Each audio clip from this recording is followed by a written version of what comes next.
আরেকটি হত্যা মামলা হয়েছে। এই মামলায় আসামি করা হয়েছে জাতীয় দলের ক্রিকেটার ও সাবেক সংসদ সদস্য সাকিব আল হাসান বিরুদ্ধে আরেকটি হত্যা মামলা হয়েছে। এই মামলায় আসামি করা হয়েছে জাতীয় দলের ক্রিকেটার ও সাবেক সংসদ সদস্য এবং সাবেক সংসদ সদস্য সাবেক প্রধানমন্ত্রী শেখ হাসিনার বিরুদ্ধে আরেকটি হত্যা মামলা হয়েছে।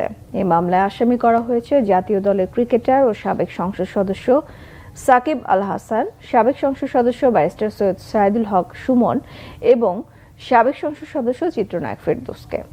বৃহস্পতিবার রাতে আদাবর থানায় মামলাটি রুজু করা হয়। আদাবর থানার পরিদর্শক নজরুল ইসলাম মামলার বিষয়টি নিশ্চিত করেছেন। এই মামলায় সাবেক প্রধানমন্ত্রী শেখ হাসিনা এবং সাবেক সড়ক পরিবহন ও সেতু মন্ত্রী ওবায়দুল কাদের সহ আরও 156 জনের নাম উল্লেখ করা হয়েছে। নাম রয়েছে ক্রিকেটার সাকিব আল হাসান, চিত্রনায়ক ফেরদৌস ও সাবেক সংসদ সদস্য ব্যারিস্টার সুমন। এছাড়াও মামলায় অজ্ঞাত আরও 400 থেকে 500 জনকে আসামি করা হয়েছে। মামলার এজাহারে বাদীর অভিযোগ, গত 5 আগস্ট রুবেল আদাবরের রিং রোডের প্রতিবাদী মিছিলে অংশ নেয়। এ সময় অভিযুক্তদের প্রত্যক্ষ পরোক্ষ নির্দেশ ও প্ররোচনায় মিছিলে গুলি করা হয়। বুকে ও পেটে গুলিবিদ্ধ অবস্থায় রুবেলকে হাসপাতালে নিলে চিকিৎসাধীন অবস্থায় গত 7 আগস্ট মৃত্যু হয় তার। এদিকে বাংলাদেশের ওয়ার্কার্স পার্টির সভাপতি ও সাবেক মন্ত্রী রাশেদ খান মেননকে গ্রেফতার করেছে গোয়েন্দা পুলিশ। গতকাল সন্ধ্যায় রাজধানীর বনানীতে নিজ বাসভবন থেকে তাকে আটক করে ডিবি কার্যালয়ে নিয়ে যাওয়া হয়।